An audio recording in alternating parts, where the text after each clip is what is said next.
Hello, everybody, and welcome to another episode of the Cloudsdale Cafe Spotlight segment. And I am your host, Cinnamon Top. And in today's episode, I am joined with an artist, and his name is Winterstorm. How you doing, Winterstorm?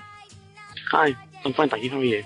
All right, fantastic. Winterstorm is actually from the Cloudsdale.org, and only recently the Cloudsdale Cafe has become associated.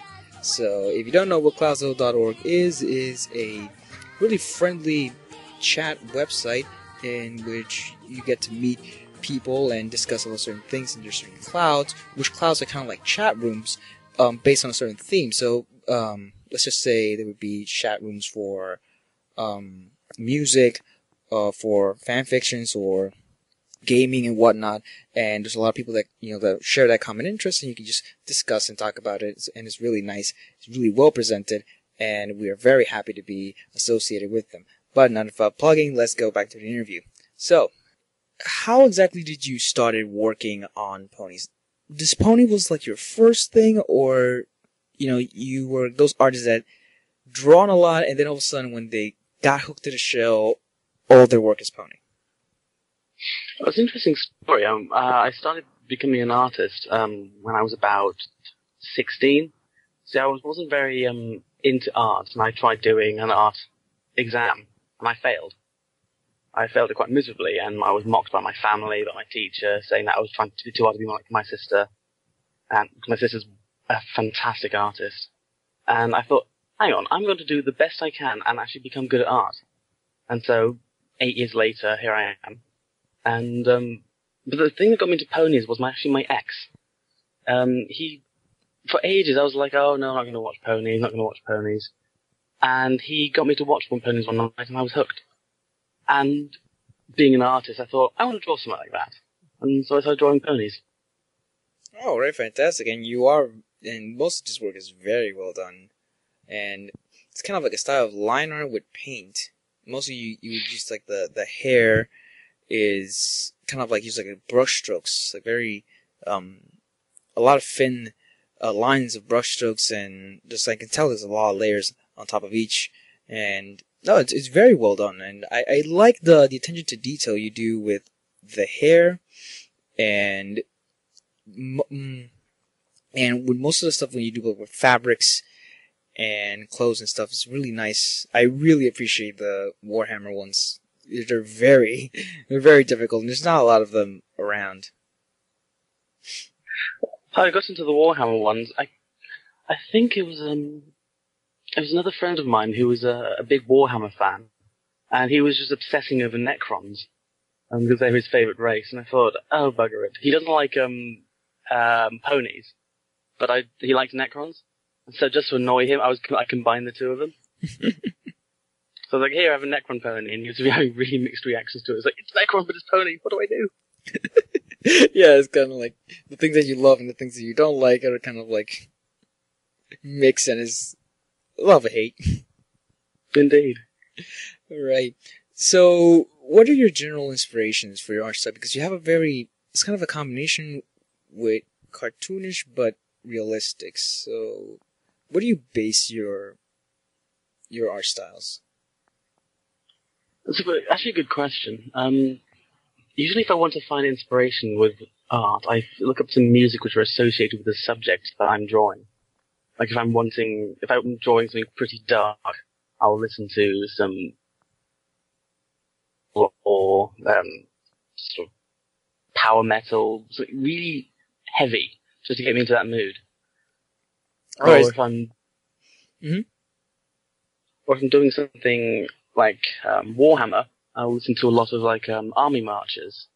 A nice old classic is Hell March from Red Alert. Alright, so it's like very epic orchestral music to get you in the mood. Yeah. Alright, well that's pretty interesting. So you basically base yourself on music will determine the picture. So this is kind of like, not to really, go into any conclusions, but most of your art are kind of reflecting what you're feeling and, what's been happening. It used to. Mostly I just draw on commission now. Sometimes I draw things for myself just because I want to. and those do occasionally reflect my emotions. Like, for example, a picture of Winter Storm soaring through the sky. That's because I was in a sort of chaotic mood for deadlines for essays and stuff like that. All right. So Winter Storm is your main original character, right? Yes. So tell us about Winter Storm. He has a really interesting design, and I'm really digging the color pattern here. There's also harmony with like the blues and with the darks and the whites. It's really well done, and interesting thing going on with his horn here is kind of like a spirally magic thing, which I haven't seen in a lot of OCs. It's kind of interesting. So tell us about that. Oh, well, the original design of Winter Storm was nothing like that. When I started doing pony art, I decided, just as kick me off, I will do a recolor because I'm lame with that. I just did a recolor of Big Macintosh and added the horn, and he was white with white and blue hair, and he had like sort of long Oriental whiskery mustache. And I thought, I had that for a while, and I thought, okay, that's just a bit tacky. Got rid of that, started again. Then he became dark grey with long red hair. And then I discovered the microphone, and I thought, okay, those two look a bit too alike. So I started again. And then I came up with this idea, the black fur, glowing eyes with black, the white part of the eyes were black, and obviously the pupils were black as well. And when I did the original design, the eyes were red. Now you can see this all on my YouTube stream video. And the mane spiky and white with blue tips. I just thought, hey, this looks good. And I thought the red did not work with the whole theme of winter, so I changed it to an icy blue. Yeah, this is very like wintry. Yeah, it fits his name, of course. It's like a lot of winter themed, a lot of ice. So I'm seeing like his cutie mark. It's like a spiral. It's like a spin-on or something. Like with a lot of I'd see like lines and of like blue and white. Those little dots are also part of the cutie mark, right? Yes. So what is that about? The cutie mark is basically supposed to be a vortex, like a storm vortex with snowflakes on it. Hence, winter storm. All right, so his destiny is to create storm vortex. Yeah. Oh, cool. I finally found my purpose in life, and it's to create vortex. I shall destroy Equestria with the storm vortexes of Frostings.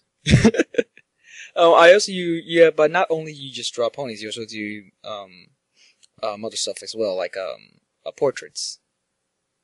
Yes, I do. These are very, very well detailed. I mean, I can tell you have been really dedicating yourself a lot to this, to the art, and it's really show that if you really proving your worth, like you are a very, very good artist.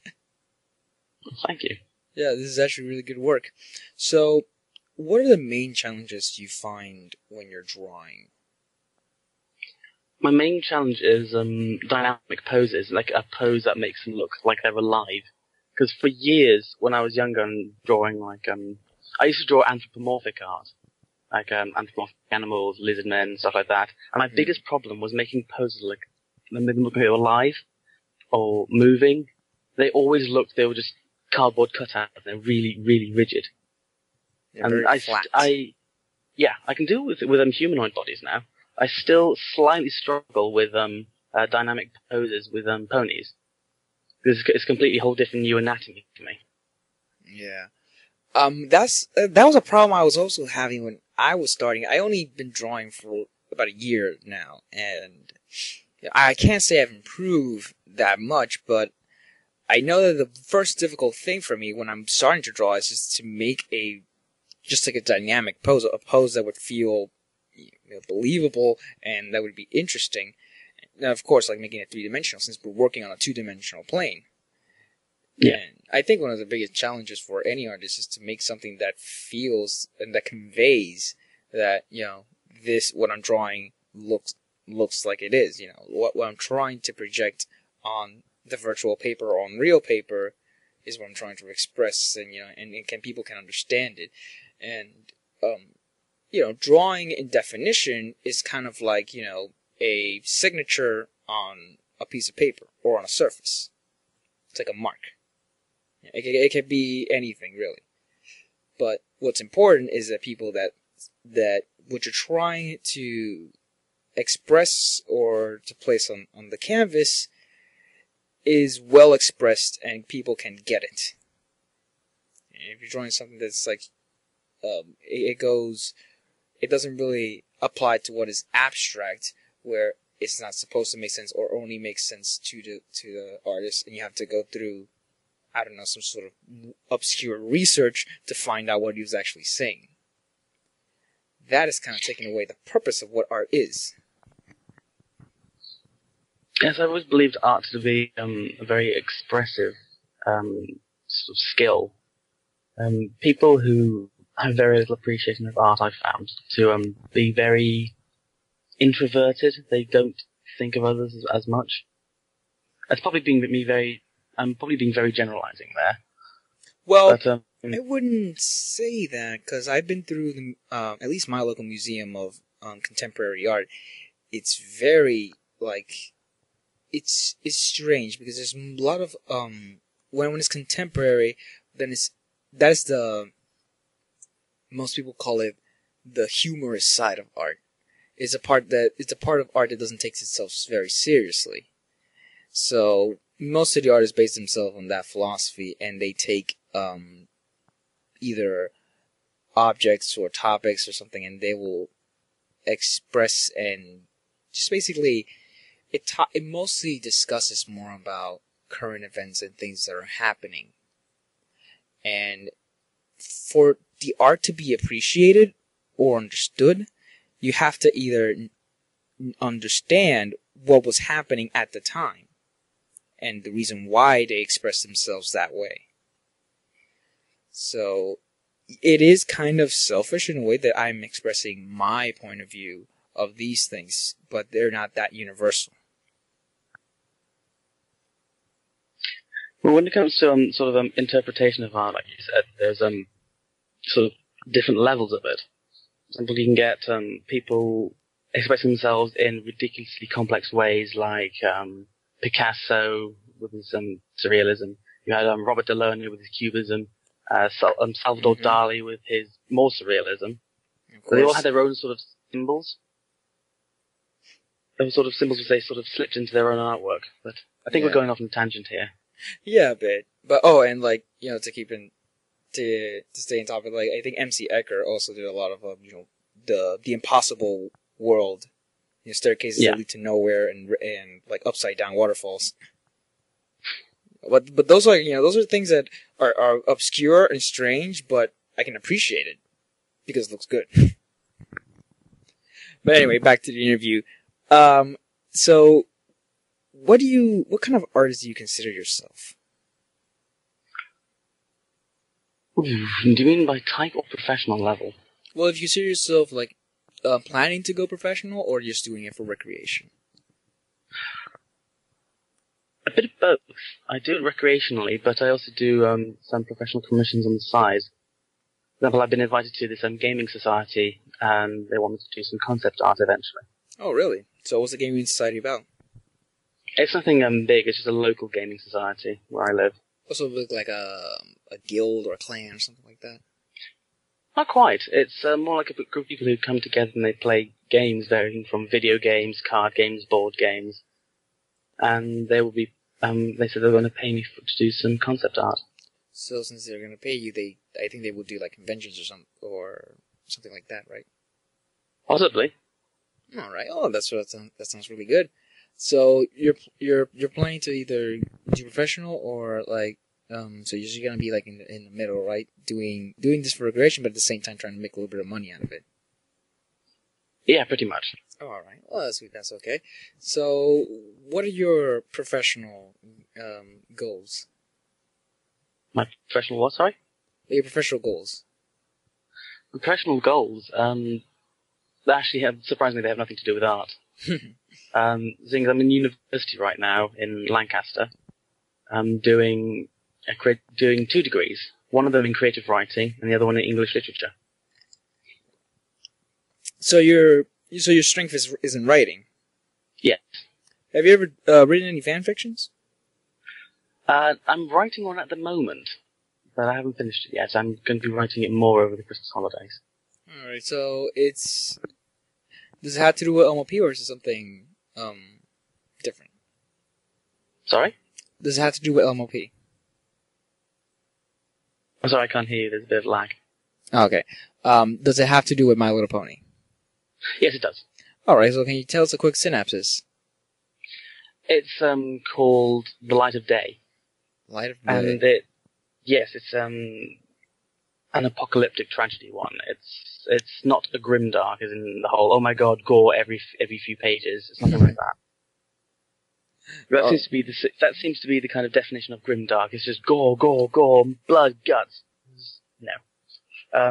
The idea is Twilight Sparkle is trying to impress her mentor by using her magic and conjuring a ball of sunlight.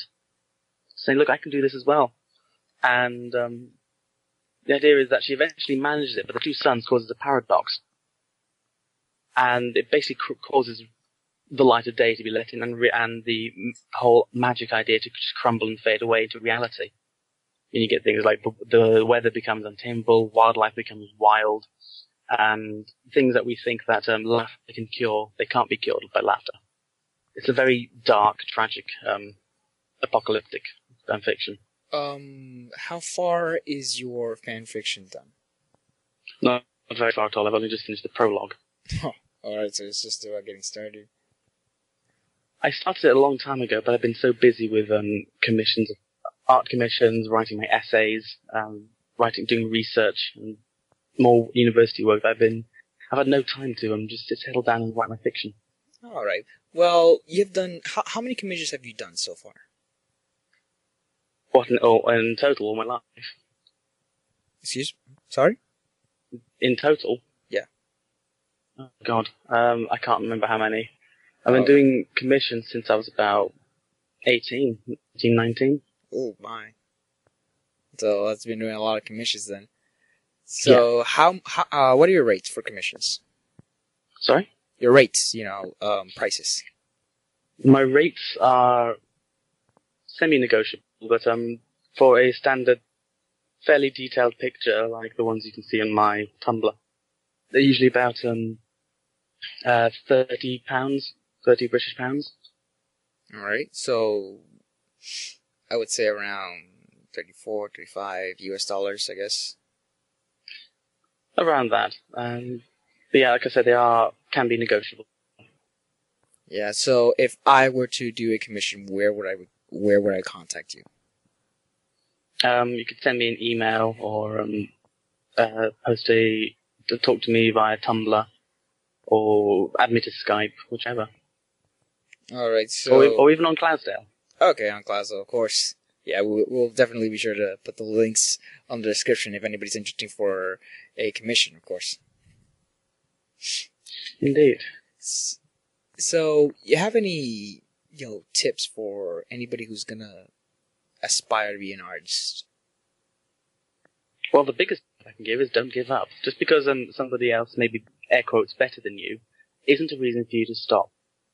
It's also not a reason for you to just gripe saying, oh, this person's better than me. Don't do that. It'll destroy your own self-esteem. If you really want to get better at art, set yourself a motivation to get better. Like, my motivation was to show my family that I can do art. And find out what inspires you. Go for walks, sit in a park, listen to different types of music. See what gives you that spark that makes you want to draw. Because you have to want to draw. Don't force yourself if you don't want to. Alright, that's fantastic. Some great advice there. So, I'm pretty sure that you have been to Buck, right? The Brony convention in the UK. Yes, I did. Alright, so I've never really... I think I will never really experience what it's like to be in those types of conventions. So, can you tell us how was it? Conventions in general can go two ways. They can either be really, really amazing, or they can be really, really creepy. For example, you get several types of people in conventions. You can get the casual people, you get the really obsessed people, the only mildly interested. It's a huge, diverse group of people at conventions. Though you can probably all guess this, but I kind of enjoyed Buck, regardless of what my blog post says. I think that the more fun part of it was everybody gathering in one main hall to watch episodes. That was probably the most fun part. And hearing people shout out different comments. And the funniest part was probably about 150 people, maybe 200 tops, in this big hall watching episodes. And they were mostly guys. So hearing all these deep voices singing along to the main theme was absolutely hysterical. Yeah. I've heard that. Yeah, I see most of the videos on YouTube that they sing with songs, and I, for one, find it kind of disturbing. Me being a fan of this, it's kind of like a bunch of dudes just singing the song badly. But yeah, so yeah, that sounds like really, really fun. Have you ever contribute to the conventions? Like, you presented your artwork or anything like that? No, I haven't. Part of me wants to, the other part of me is sort of shying away, going, I don't know, what if people don't like it? But I'm a bit more confident lately, so I might contribute to Buck next year. Right. So you're actually planning to get a booth or something this next year? Like a booth, it's like a table where you can, showcase your artwork and prints and sell them. Several of my friends have actually asked me to do that. A few people who, from Cloudsdale, who I went to Buck with last year, last time, they actually suggested I should come back here and do a vendor store. And I thought, well, maybe, if people like my stuff enough. Yeah, you got definite potential to make some good sales. I mean, you can, what most artists do, since they're going to sell something, they'll kind of go generalizing. They would either draw all of the main six or the main six separately, and they'll draw most of their art consists of characters from the show, because people have their favorite pony and whatnot, and people would really like to see how would they look like in your art style, and people really like to have either various versions of their favorite ponies. So that's what I've seen so far when it comes to commissions. I had the idea of doing that, like doing prints of the different main 6-9 styles, Spike, Discord, Celestia, Luna, all of that lot. Debating about King Sombra because he's a bit of a disappointment. You know what? We got a little bit of time to discuss about King Sombra. I mean, in terms of the design, I was really afraid that he was going to end up like Mary Sue OC from Pony Creator, and he actually kind of looks like it. So when I saw him, I thought some fan must have designed that, because that is way too outrageous for Hasbro normally. It's just the design. Okay, what do you think about the design? Honestly, I think he just looks like a cross between Ming the Merciless, Ed the Horse, and someone sticking Meccano on him. Oh man, it's just the one thing that just set me off was that weird horn thing, which I've seen it in so many OCs, and just it's just I really don't like it, and I just can't stand the fact that when he exploded, being this is the first villain that actually died with no trace of survival, actually the horn kind of flies away in the corner of the screen, kind of hinting that he sort of survived. A piece of him remained, and so long as hate exists, so shall he. Yeah, anger and fear takes over, blah, blah, blah, yet a legend. I would say it's a little bit tacky, but then I'm watching a show about cartoon ponies that talk. Yeah, candy-colored horses that can do magic and break the fourth wall. This is definitely an important subject of discussion. And somehow combine the speed of light, rainbows, and speed of sound in one explosion. Yeah, breaking cartoon horses that can fly can also break the live stream. Indeed. Yeah, so, Yeah. this is kind of like a generic question here, but I'm gonna ask it anyway. How do you become a brony? Like I mentioned before, it was actually my ex-boyfriend who got me into it. Oh, right. Oh, wait, I think I remember. Okay, I'm gonna cut that because I repeated. That sounds Okay. stupid in my part. That's for not writing these things down. Okay, I'm gonna start over. So, what's your favorite things about the show? I think the greatest thing about the show is how it always makes me feel better when I'm feeling down. If I'm feeling quite upset or miserable, I just watch a couple of episodes and I instantly feel happy again. It sounds cheesy and tacky, but it's true. It's just the show has got such a feel-good a vibe to it. You know what? A lot of people can agree on you, especially me, because this show has been really boosting up my spirits like this year recently because I think it's just that it has this very cheerful, happy feel to it that you just can't help but to smile back. Indeed. You know, and it is, it is great to have like that. Okay, it is motivational, but at the same time, people can say, "Oh, well, that's stupid. That's like, that's a stupid kid." So, but even so, it's really motivating, and it's just really fun. It's fun to watch it, and and it's just fun to create art for it and do stuff about it. It cracks me up when people say that they go, "Oh, why do you watch it? It's a kids show," and I think to myself, yes, except there are some pop culture references that a lot of kids that watch it these days won't get. I mean, there are some old '90s Disney references in it, and like in the first episode with Nightmare Moon, she made several quotes from Maleficent and Sleeping Beauty. Like, "Stand back, you fools," and "You little fool, thinking you could defeat me." Those are both direct quotes from Sleeping Beauty.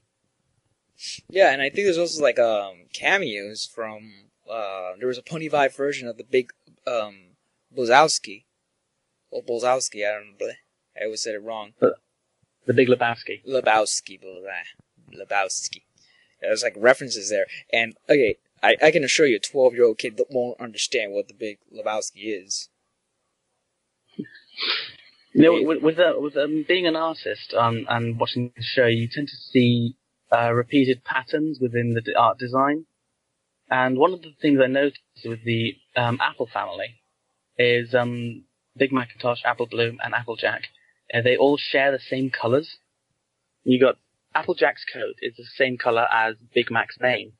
Big Mac's coat is the same color as Apple Bloom's mane.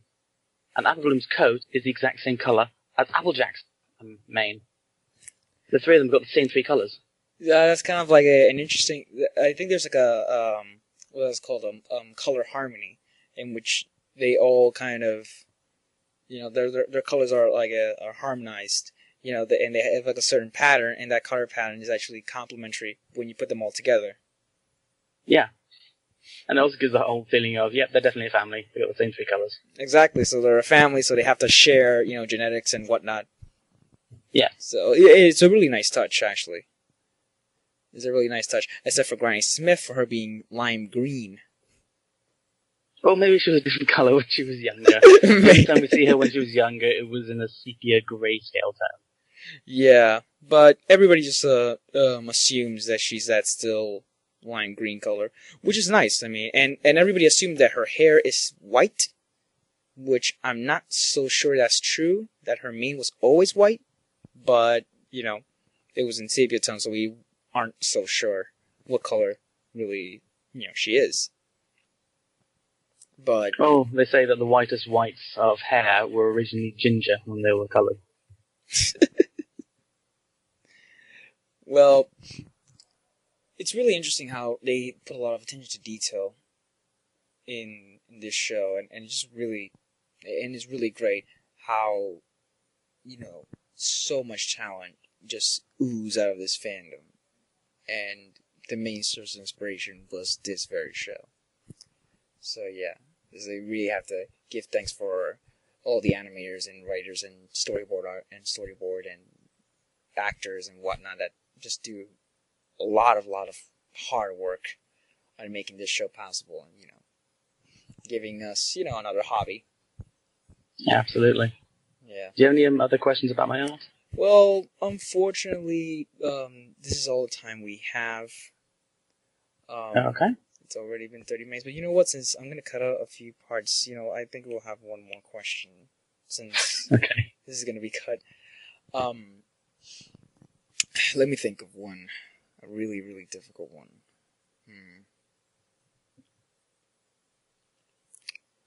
Which, out of all the art pieces, which one are you the most proud of? Oh, do you mean pony pieces or non-pony pieces, or just overall? Overall. That's a very, very good question. Out of all my pony pieces, I'd probably be most pleased with the one of my character, Winter Storm. I was really pleased with how that turned out. I do love the effect I managed to give with the snow and such. For overall, my favourite piece is the Cosette piece from Les Miserables. Well, that's about enough time we have for today. I would like to thank our guest, Winterstorm, for joining me in this interview. Well, thanks for having me. Alright, fantastic. And be sure to check in our YouTube channel, subscribe to the Cloudsdale Cafe, and check out our Tumblr, in which we'll be providing with many updates, and also check out cloudsdale.org. It's a really fun place to hang out, chat, and meet new friends. Isn't that right, Winter? Indeed it is. Winter is also an associate of the cloudsdale.org, correct? Sorry? An associate of the cloudsdale.org. Yes, I'm only an associate because I did artwork for the website, but I'm a moderator of the Hammock Cloud. Alright, yeah, the Hammock Cloud is a pretty popular one. It's like a pretty popular and very active chat group. Hammock is basically the general chat of the website. Alright. Well, that's another episode of the Cloudsdale Cafe Spotlight. Be sure to tune in next week, and we will be having more unappreciated, obscure artists from the fandom that everybody's eager to meet. And if you want to request for an interview, be sure to message us at our YouTube page or in our Tumblr, and I will provide with a meeting, and we will see if we can book you for an interview. Thanks again for coming, Winterstorm, and I'll see you guys next week on the next episode. It's a pleasure. Thanks.